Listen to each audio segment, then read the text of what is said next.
Du-du-du-du. Wow, don't steal my line. Du-du-du-du. Welcome back to Quantum Perspectives. And in this episode, you're back with me, Jason, and my co-host.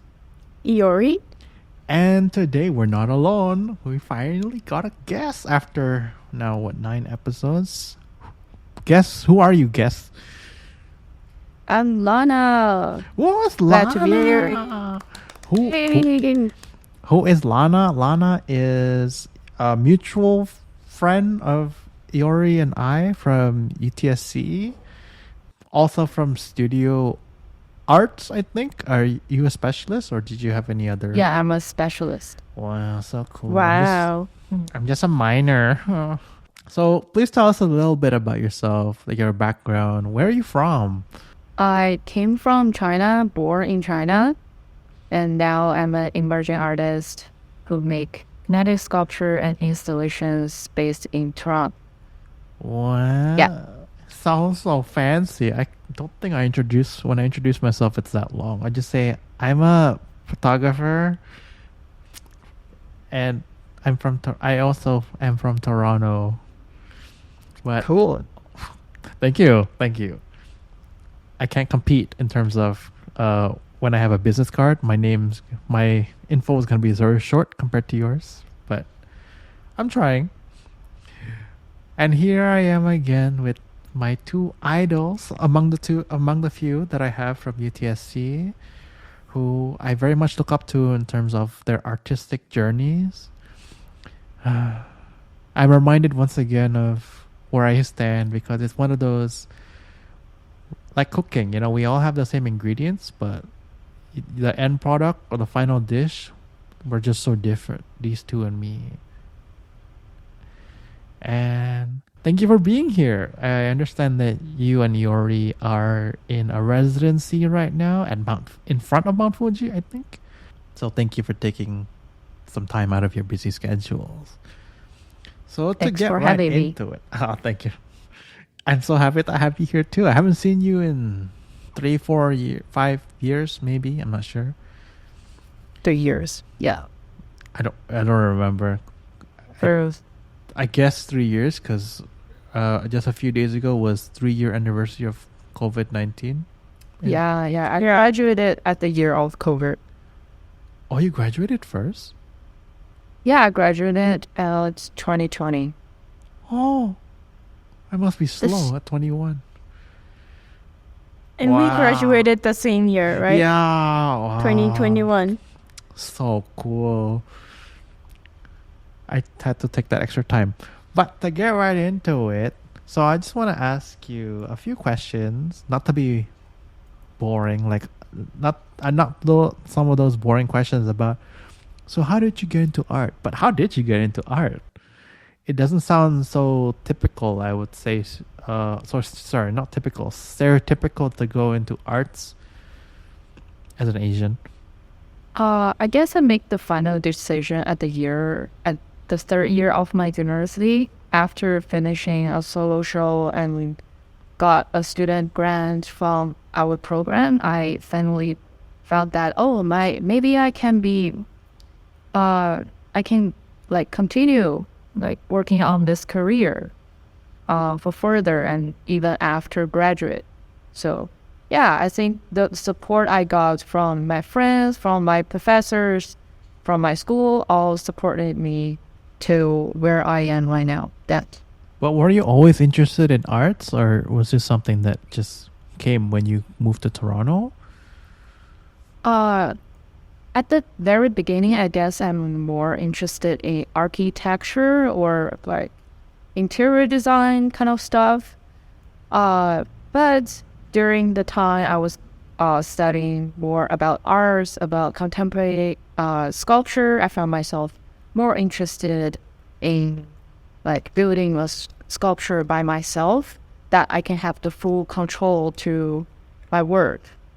But rather than being a designer, if you're more like solving problems for somewhere else, you don't have the full control to the building you're designing right now, actually. But for being an artist, you have that like entire control, and you can express yourself fully in your project. So that's what interests me and supporting me to keep working on art. So I'd like to ask a few questions about your time as an art student because I'm quite well. We kind of met during our time as art student, but I just wanted to hear about your story before I met you. I think in second or third year for me. So when you first moved here, was it easy to make friends with other people in your program? Uh, I guess during that time, especially the first year, making friends was kind of easy because during that time, uh, I was introduced by this program, like student program, into the school, and that program brought me so many opportunity to socialize with the students who are the same in the same program. So by that time, I got to meet a lot of people. Like there were a lot of opportunities. I don't really have to explore like friendship by myself. I was introduced or like I was given a lot of opportunity to meet a lot of people. But I guess making friends is more like a process that you need to like set rules for yourself, like who are the friends that you really want to be with and who are not. So I guess that's the time that teach me how to set a rule of friendship for myself, like rather than just randomly socialize with a lot of people. So I guess that's the difference. Yeah.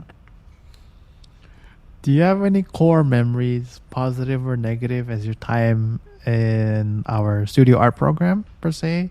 It can be about your work it can be about the process of working on your projects, or it can be with the people in the program. I'm just curious.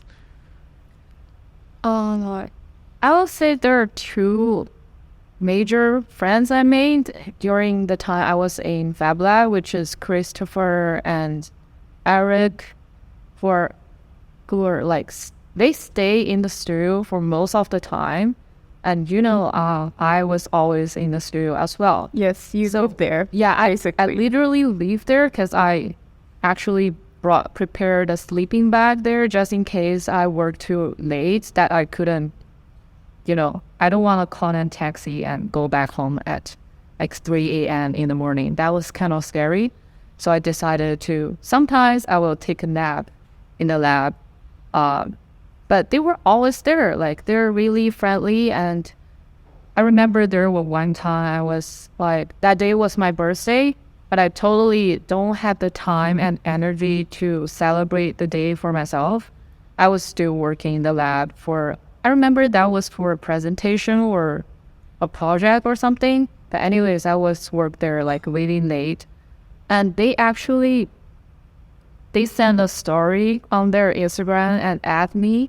They were in another room in the lab. But they didn't call me or didn't knock my door because they think, oh, I was like working on something. They didn't want to disturb me or something. So they sent us a story on their Instagram and at me and saying, happy birthday, Lana.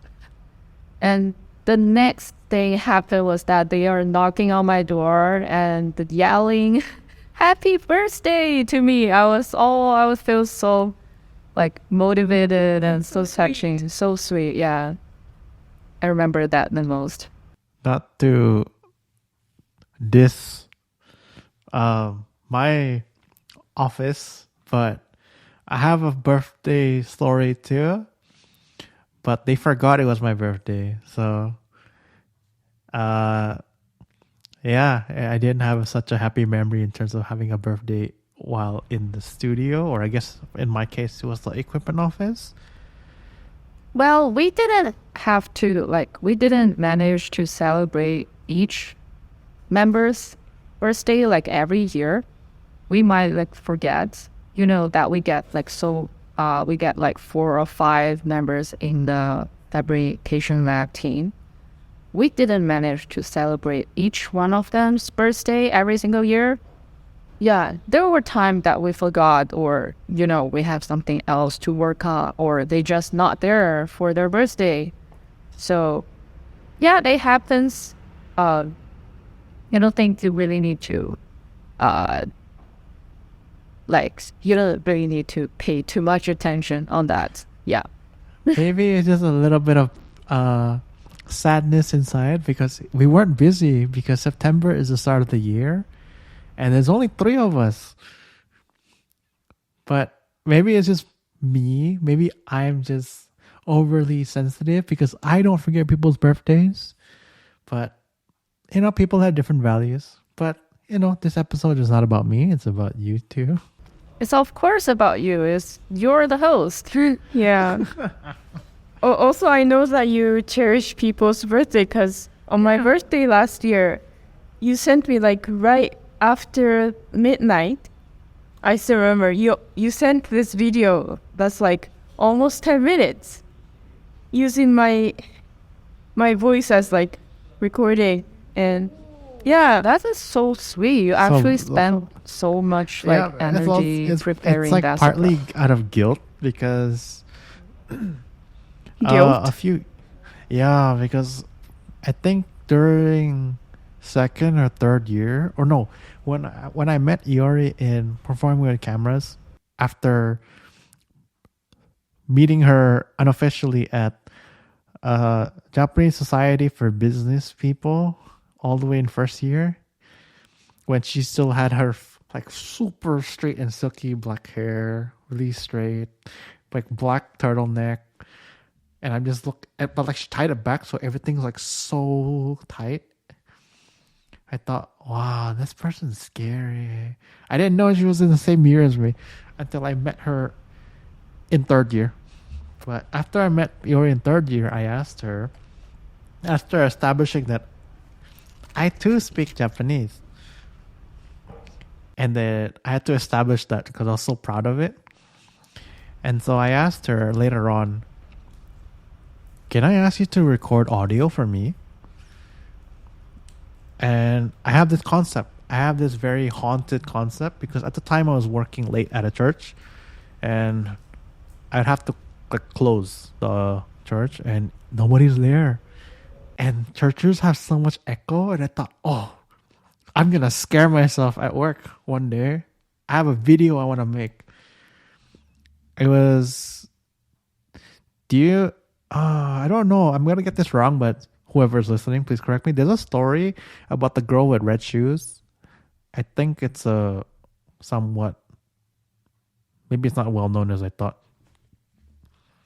But there's this, I was looking into specifically Japanese horror stories about people who died tragic deaths. And then one of them, I thought, the video that I want to make is I see it. I see myself walking, and then all I hear is the sound of heel footsteps. So it's that very like, tuk, tuk, and it's from far away. And all I hear, the concept is from hide and seek. So the audio, what Iori said is, translated to English, I think it was, ready or not? Are you ready? Are you ready? And all she says is, Moikai. I'm like, I can hear it. I can hear it. I'm going to ask her to record it. So I asked her to record it, and I had her count to 10, and I felt guilty because after 2 years, I still haven't made the video, so I used it for her birthday video. That's the story of her birthday video. Yeah, it started really scary, but also like nostalgic, because I still remember that I did those recordings for you. Same. I still want to make it, but now I might have to go international since I'm leaving soon. I care about the small details. Maybe that's a good thing because it bleeds into my art practice that I care about the smallest details. But other than that, I think it also means I care too much, which is not a good thing. Did you manage to celebrate your birthday with any other friends outside No. of the office on that day? No, because nobody knows when my birthday is. You could have told them, Yeah, what? it's my birthday today. Celebrate. Yeah. No, I'm not gonna I do ask for that too. attention. No, it's not like ask for attention. It's just an opportunity that you can bring people together. Like you go out for good food or for drink. Yeah, just having time together. Yeah. But I was much more introverted back then, and I really didn't want to be what's it called, a burden to others. So I thought, we're here as work colleagues. Work and personal matters should be separate. So I only came there to work. I tried not to bring any personal matters, which is probably why I probably burned out of my 4 semesters as a work study, working at the equipment room, documenting. I burned out once a semester. I would burn out, and then I would just tell myself, like, is this all you have? Is this all you got? Is this all you can do? Like, aren't you supposed to be more, like, you need to be more machine. You need to be more efficient. You came here to do your job, so just do your job. So I got scolded in my second term, I guess, because my colleague was in mental health and she told me, "You're not a machine." I said, "No, but I can be, because that's more efficient." And Then why do you still bothered by the birthday story if you're a machine? Like, why do you bother? it's because I realized that, I guess I really did care. But at the time, I just thought, that doesn't matter. You came here to do your job, so just do your job. You can think about all that later when you have the time. Good. Yeah. That later is now. When I think back, I'm still sad that my birthday wasn't celebrated, but we celebrated someone else's birthday, which I'm happy for. But what about me? But you didn't speak up, so it's your own fault. So deal with it. So I deal with it. Why don't you put yourself first? As in, like, take time for yourself to celebrate. Because, like, if I'm like okay being alone on my birthdays, and I go to good restaurants, fancy restaurants. Oh, I remember one time you were like ordered a steak and a wine for some. Yeah, no, I that's remember last she year. did that. She did that last year. I did the similar stuff. Like, I will cook myself good food. Yeah, exactly. Enjoy the moment. Yeah, there are just sometimes people are busy and maybe they're in their own business. They're in their own like mindset, are covered by somewhere else happening in their lives. So they can't have extra energy to remember someone's birthday. Yeah. I don't expect anyone to remember my birthday. I expect myself to remember other people's birthday. So what my expectations, I don't put on other people. But it was just But surprising. you are expecting to be No, celebrated. That's no, why no, you're... no. Otherwise, why No, you no, are no, no, no. bothered? I've celebrated my birthdays like internally more than I've celebrated externally, because I don't know. I don't want to take up people's time. But why the work study one bothers me is because we just shared like a few days before. So why are we giving me this empty promises of, oh yeah, we have to celebrate your birthdays. But you didn't. I'm a very, what's the word, verbal, like I treasure people's words, so it just hurts. Yeah, maybe not so many people can keep their words. But Yeah. And that's you know. okay. It's at the end of the day, it's my birthday. It's not theirs, so it's up to me. But I will also, after Don't say it's okay. It's not okay. That's why you're bringing this up. First, admit that it's not okay. I'm yeah, sorry. you need to admit that. Be honest to yourself. I spent the majority of my UFT time on in work study, I want to say. So I have this corporate mindset of everything's okay. If the company's happy, you should be happy. So I am happy. It's okay. It's Right. okay. Everything's okay. You going back there again? Because that person, in logically, worldwise, that person has so much more to offer than this, who, like me now, who's just everything. Like I care about everything now. Versus I express everything now. Versus before, it's what do you need done? How may I help you today? Just efficiency, efficiency, efficiency. None of this. Oh, I woke up sad today. None of that. Just what can I do today? What do you need done today? That's what companies want. I Arms think and legs. companies also want you to like work and be happy. Yeah. They don't want it sad workers. The company you're talking about is like stereotypical Japanese company back then.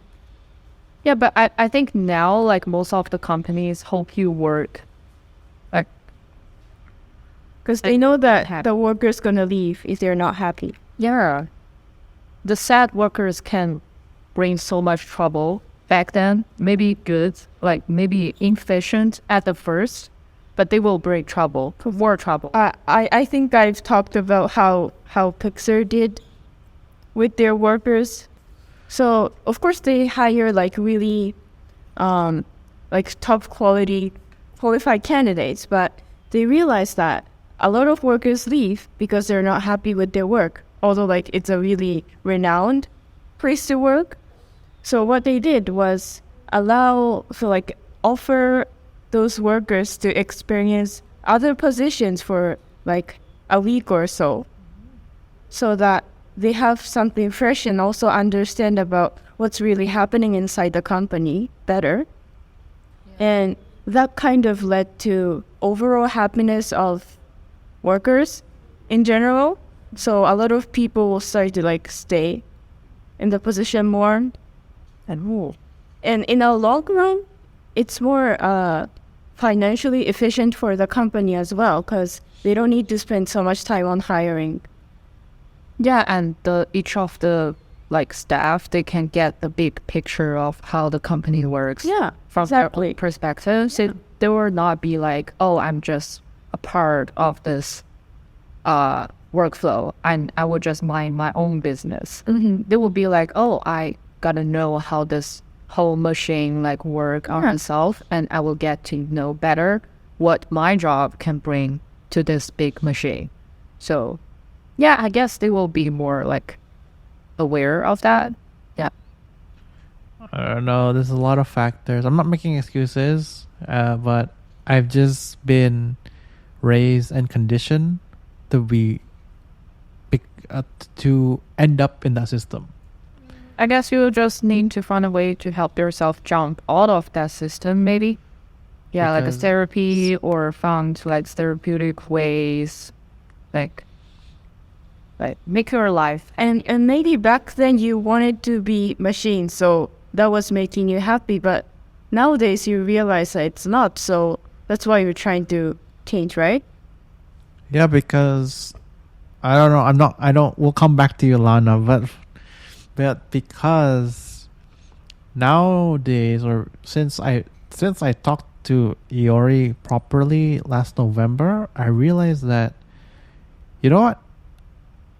I finally start to understand how I really feel now, because back then it's just work, and then if you feel down, you don't have time to feel down.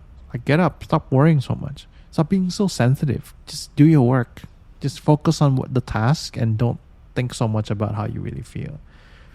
And then now, and then I met Iori, and Iori started asking me these questions about, is that really how you feel? How does that make you feel? What do you want to do? Like, what do I want to do? Like, what can I do for you is my question. So it made me think more, and I realized how lonely I am, despite knowing knowing a lot of people. And I realized how unhappy I am after. Well, that's what Iori told me after I shared with her. I just questioned a lot. I now I realize how hurt I was from my time as an art student. Which, speaking of your friends as that you made as an art student, I also want to share some of my stories with art student friends, if I can call them that. Of course, with no names. So, most of my friends for art, I I think I have a few. I have a few that I can remember, but of course, there's you two. There's Lana, who I met in the computer lab, which I still think that was a good memory. I don't know if I can share how I met her, but we had this miscommunication, cute mistake, and then we became friends after that. But the majority of the people that I thought were my friends, I were just there for my technical assistance, and I can't help but think that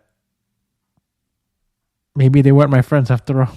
They just wanted my help for technical support, which got really confusing for me when I was at work study, because I began to question, am I helping this person out of responsibility, or am I helping this person because I'm their friend? Because the number one instruction for helping people as a work study in the equipment room is you're supposed to help them to use the equipment safely and not to help them do their work. There's one person, just to share the story again for those of you who may not know, one time, or I guess a few times, there was this one student that rented out equipment, and I guess I was rented out too because I wasn't working that day. But there were a few cases where I wasn't credited for the work. It was more of behind the scenes. So I thought, but then I thought, I'm just doing my job. Oh yeah, it's okay. We're friends. Friends should help out each other. That's what I thought. But then then I met some. So I thought that was normal, because there were more people like that for me than people such as yourself that are like, how should I credit you? How should I credit you?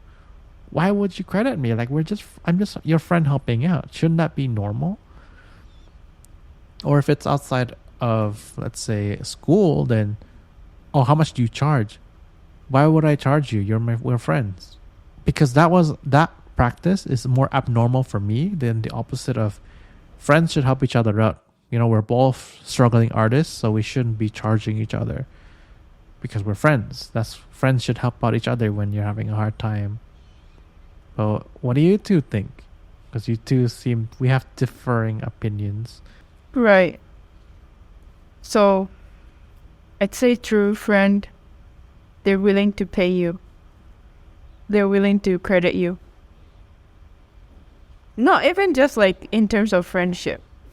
I'm the type of person who would like credit any kind of, even like free resources. I write them down in my like video credit. Maybe because I work on video and allows me to have the actual place to put credits. I just want to do it. But I will demonstrate it from a perspective of a B graph, because I notice myself like really like to balance stuff, even for relationships. So the only friendship I will respect and I will willing to maintain are like our relationships based on the respect of equivalent. So if I do something else, I would definitely hope to get something back. I'm not just mean like financially or like money.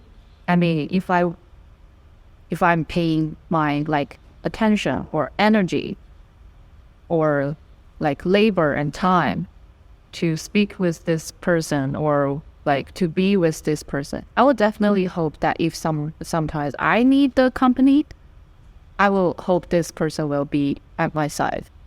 Or if if this is nothing is happening for me, that I don't think I will need to like pay too much attention to maintain this friendship. To me, this is not friendship anymore. This is just like a non-reciprocal relationship. I'm not targeting to anyone. I'm just saying this is my rule and this is how I treat all my friends. Like if this time, for example, if we go out to have food, I'm willing to pay and for us together. But maybe next time I will hope my friend, the other person to pay the full bill next time. So that will make it equivalent. But if next time it will be, or he or she will be like, oh, I forgot my wallet, or I'm not feeling like going out eating, or giving me some like excuse, like really bad excuses, I'll be like, okay, so that's it. Yeah. No, maybe this is also because I don't prioritize myself enough, but I don't expect anything in return for what I do for others. And I That's think just that's a my lie. I think that too. No one is not expecting anything from his or her friend. His or her friend has to provide either like I mean, they're like emotional support or something. they're like limits. Let's say for me, it's okay to like give one. Let's say, like in terms of number, let's say if I give one, and next time if that person also returns one, maybe it'll continue. But if the person does it, like I wouldn't pay attention. It's not like I would complain, but I would naturally do that, even without thinking. Just naturally fade out from But I don't think that one is a loss, because like at least I tried. at least you know that this person doesn't fit as a friend. Yeah. That's But- no match for friend. For me is I would do it for a friend, but for someone to become my friend, it's a longer journey. So, because I have a lot of trust issues already.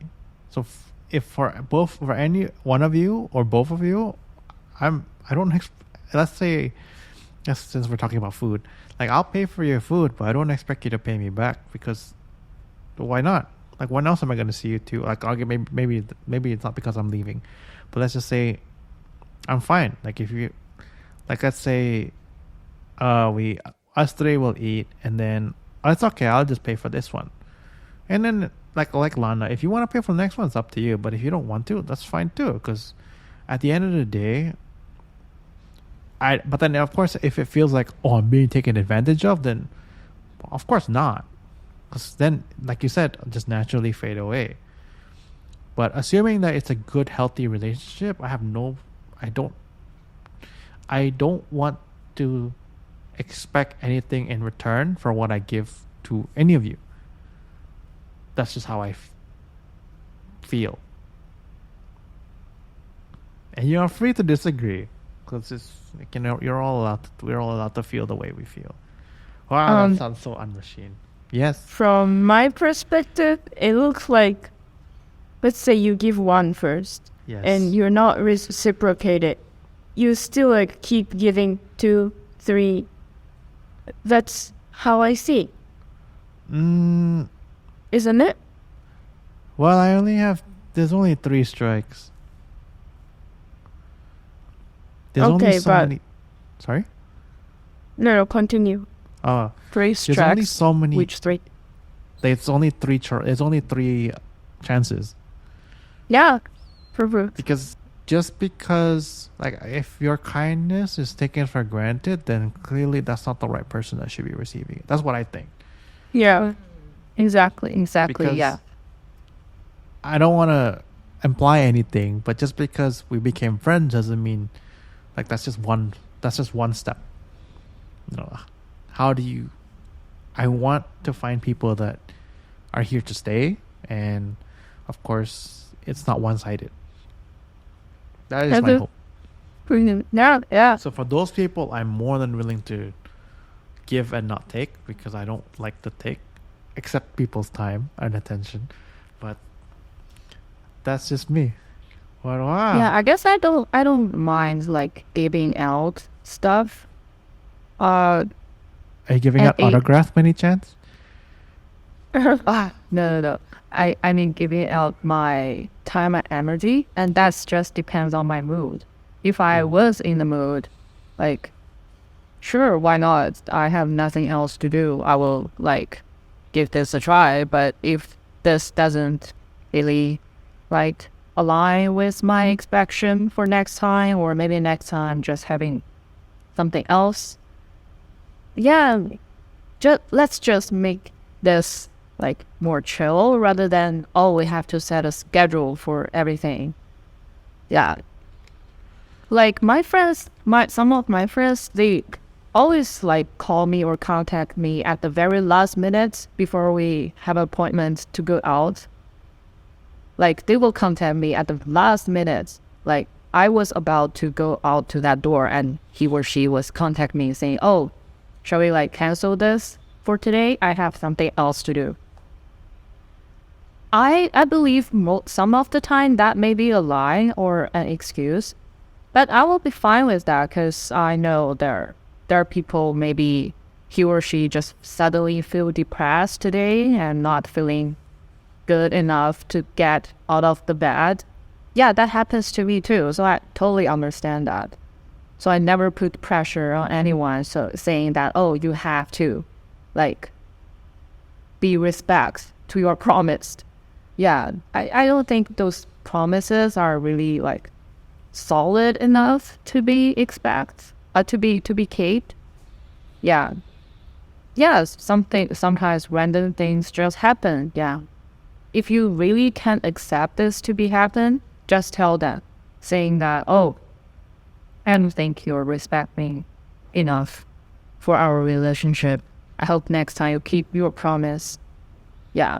And you will see how this person like reacts. If he or she is like, oh, I don't care. I don't care.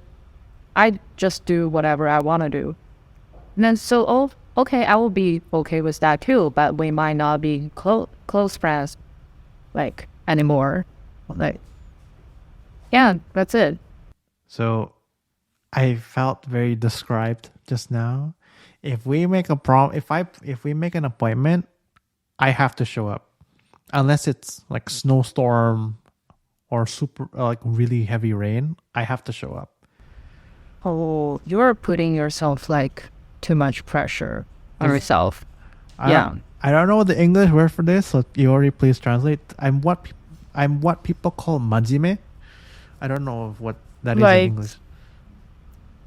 honest, not necessarily honest, but like it's associated with like hard working.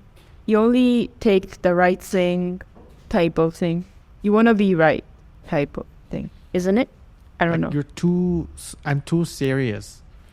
Yeah, I feel like your word is only black or white. It's either black or white. There's no anything in between. you Ironically, I'm probably wearing have red.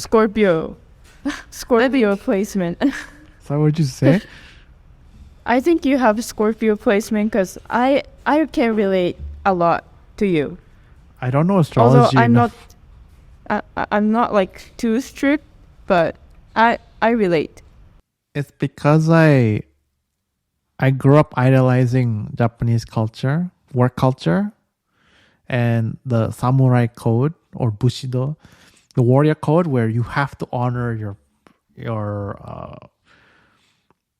promises. You have to keep your word. Yeah, that's a really good thing. Then not so many people But can I do take it that to the nowadays. extreme, and that's my problem Yeah, because Yeah, it's not. I think it's a good thing that you respect that spirit for yourself, but don't put too much pressure on someone else and hoping they can do the same thing to you. Like not so many people can do that today. I don't hope for Especially that today. because I've given up, unfortunately. Yeah, So, yeah, yeah. just You side better note, keep that up. Yeah, I don't expect Yeah. people to do the same. It's I wanna I don't wanna be rude and say that it's a lost value. I don't see it in a lot of people. So the people that I have in my circle now that have that value, I really treasure them because there's not a lot of people that honor that has that honor system. And it's okay. I wanna I don't wanna make myself sound so unique, but I just grew up in a really weird way, and I grew up condition, or what's the word? Like I was raised in a way set up to be in an Asian corporate system, and it didn't work out because I became an artist. I don't dare to call myself an artist. Maybe creative photographer. Yeah, and that might not be worked out because you're living in a Western city. Yeah. No Uh, you way. know, so many people here are more free spirited. I Like they know. will just express themselves like whenever they want. Like whatever they want to say, they just express it and say it directly to your face. They won't like say anything like uh at the back of you. Like they will just say it. Yeah. This is a It's perfect different. Yeah. segue to question: what was it like after you graduated? I spent some quite difficult time trying to transit from a student to a like walker, especially during the first and second year. I guess second year is a little bit better, but first year was really difficult. And especially during that year, it was like COVID and everybody was locked at home. Uh, no art going on during that year. I didn't have any like show during that year. I made most of my projects at home by using discarded materials collected from my kitchen waste or you know uh, trash, basically. Yeah, or the items or the objects I already own. So that was kind of difficult. I was almost wanted to give up as an artist because I feel like, oh, this job, this career doesn't really work for me because I couldn't make any profits, like financially profit from this work. So I transit to a marketing job, which is my current job.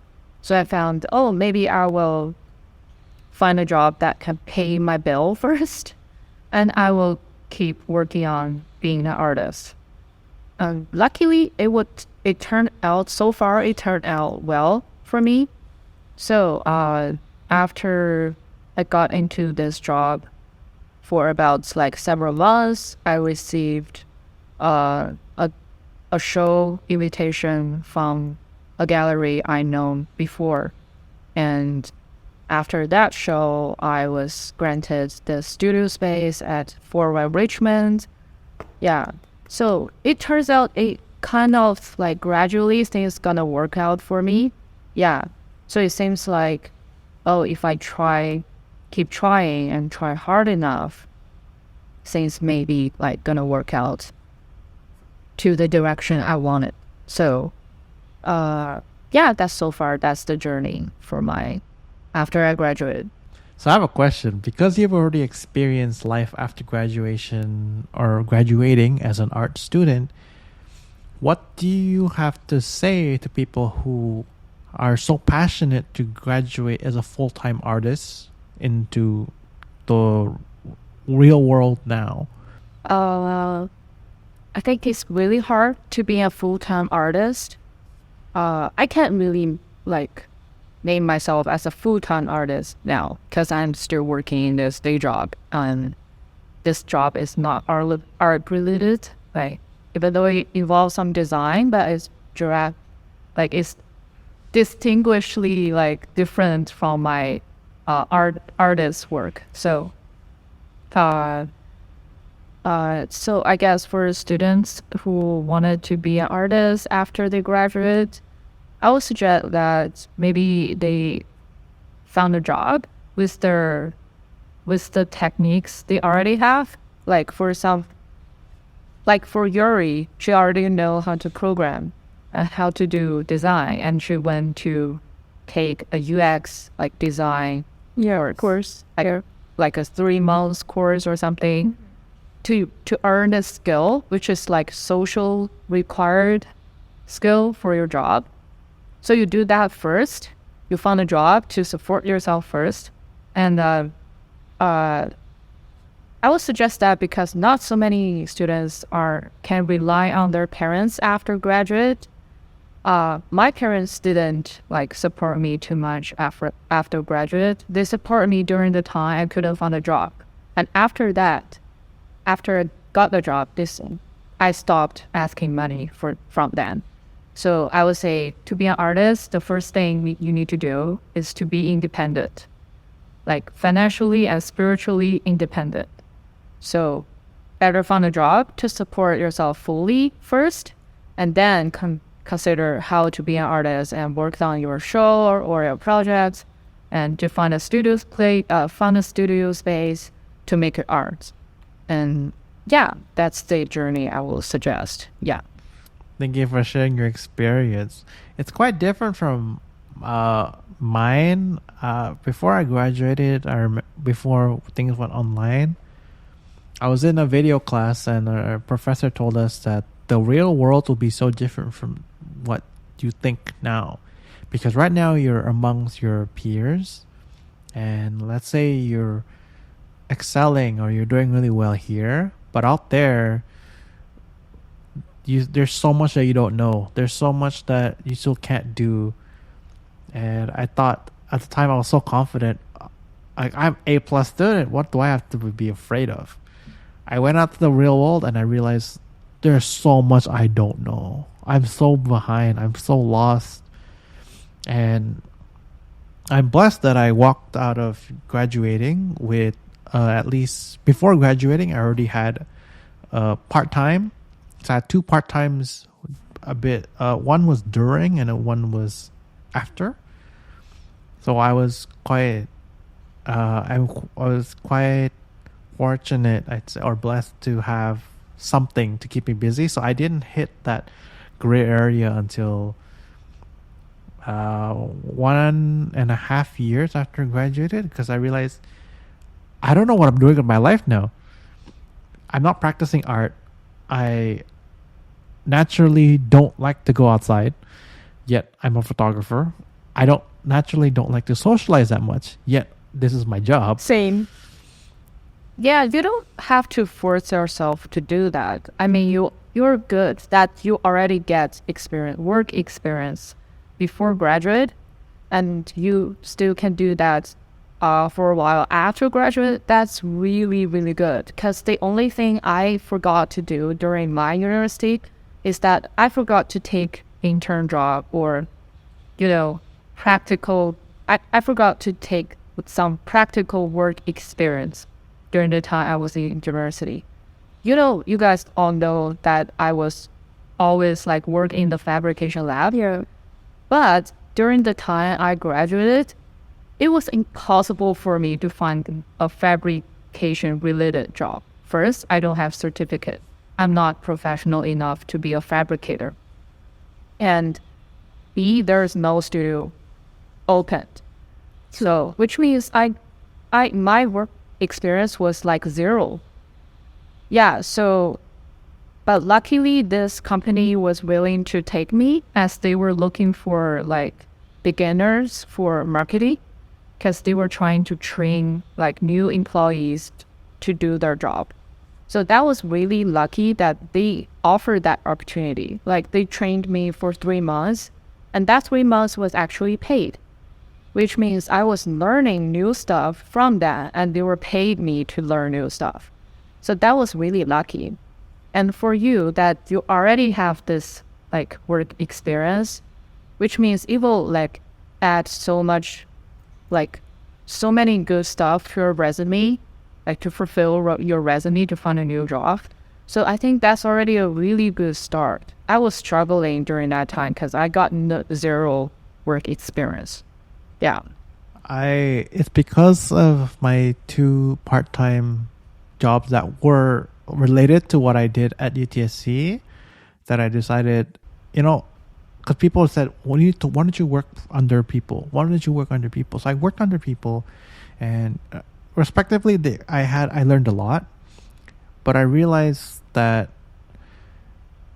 as a creative person, I don't want to say I'm super creative, but as a relatively creative person, it was frustrating that I didn't get to have my ideas made into reality, and I was working to make someone else's idea become a reality. So I started to question, well, maybe I can tough it out and just maybe be like Lana, just do the job, and then in my free time I can be an artist if I want to. But I wanted my ideas to become my source, and it sounds very naive, I want to say. I can say that because I may not have to work so hard or worry about bills. I understand that. And I feel very blessed and lucky, fortunate, whichever, and any other words, that I can have that opportunity to really take it at my own pace and really fall in love with my own work.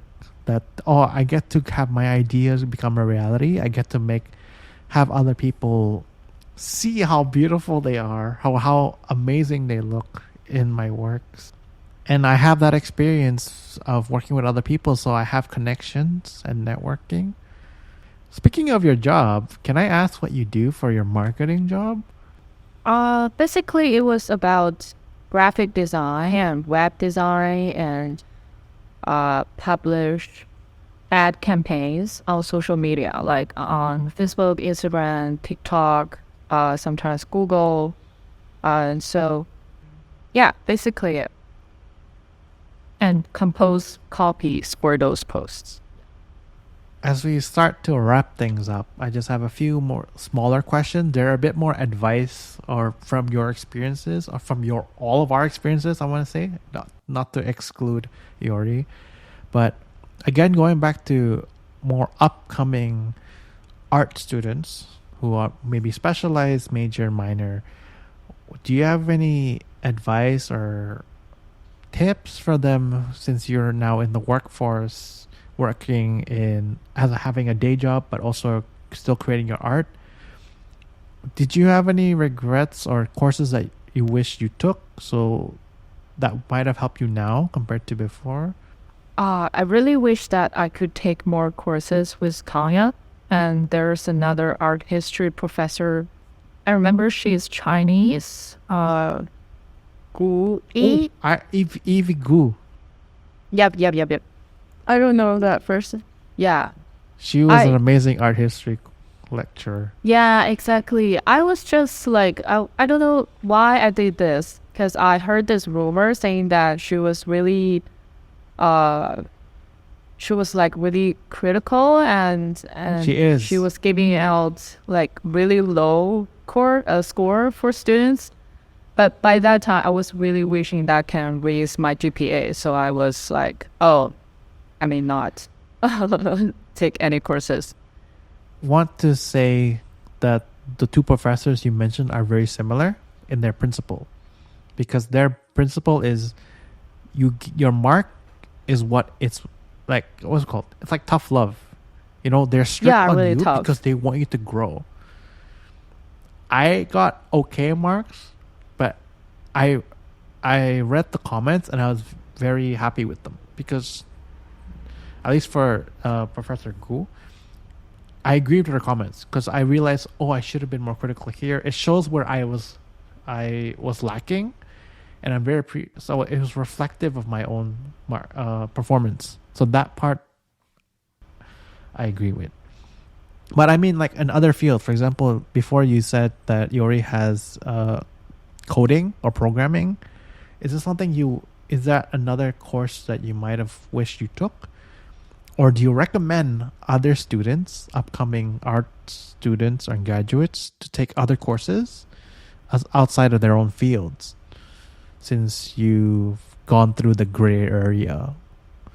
Well, like for me, I'm more like the person who would just take whatever I'm interested in.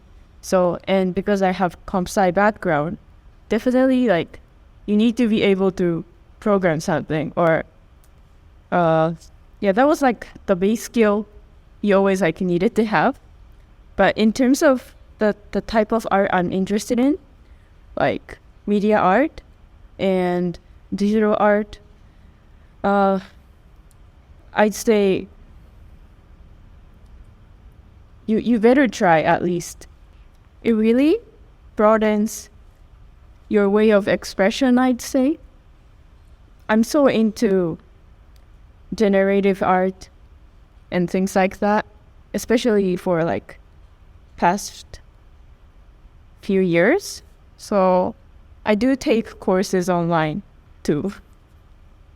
And Yeah, I wished that I could do that too.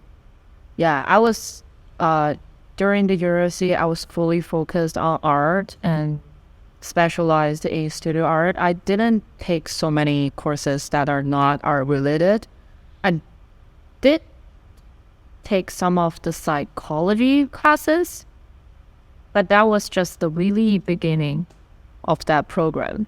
Yeah, I wish that I could take at least one minor or something so that I can gain more perspectives from the other field. So, yeah.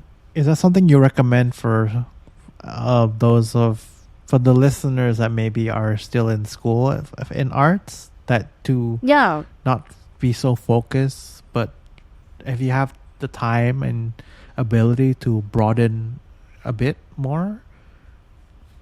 I would say that take courses from other programs is definitely a way to help you build the concept of your art. That's definitely a way. But if you already have that concept like fully reframed, you may not be need to take some other courses. Like if you're really interested in expressing your like identity or gender or cultural stuff, you may just go back to your roots to trace those ideas. But if you're like Yori, she was really interested in programming and she also brought that into her heart. I think that would really helpful because the school classes are definitely ways to help to broaden your horizon and to see stuff from other field. Yeah. Any other comments before we wrap up from you two? Any more you feel like any advices that you really want to, or stories that you want to share about your journey that you feel might help inspire other people listening?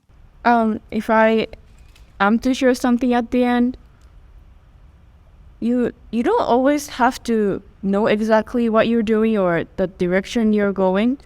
As long as you keep following what you're interested in, it'll take you to somewhere. And sometimes those very different things that you like in your understanding at the time, you feel like you're interested in like two very different things that might come together at the end. So be patient and just don't give up on what you're interested in. Where did I'm that totally come from? agree. I totally agree with what she said. I did not know Yeah. she was capable of saying that. Yeah, you just take time, artist. Take time. Be patient. But It's a process. but I have to prove myself. I have to prove to other people that I can survive, that I'm creative. Then go find a job. And being creative. Do the two things together. So don't give up. Just do what you can do at this moment and Yeah. accomplish one by one if you can't do two things simultaneously. Yeah. Maybe just do one first, like save some money for the future. Like maybe one day you're so you feel like I got enough from this job. I don't want to do it anymore. You just like say goodbye to them and do your art. Yeah. Okay, thank you very much. So as we wrap this up, where can people find you, Lana? Do you have a website, or do you have an Instagram or YouTube, Yes. TikTok, or Yeah, you can find me on Instagram by @Lana Yuan. Yeah. How do you spell that? Sorry. Lana, Lana, and Yuan, Yuan. Wow. And I'm sure we've heard it enough, but what about where can people find you, Iori? So I also have an Instagram, and you can find me at iori.artwork,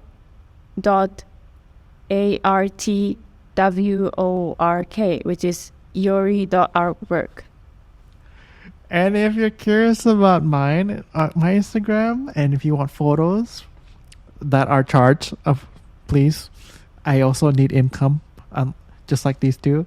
I'm at Jasoto. That is at JASSOETO.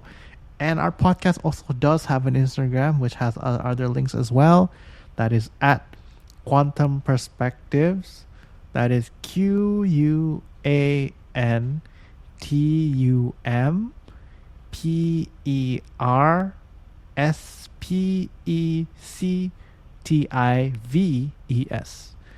Thank you very much for listening to our first guest episode with Lana today. Thank you again, Yay. Lana, for coming. Thank you, Lana. And maybe this is not the last episode, but until next time, bye. Bye.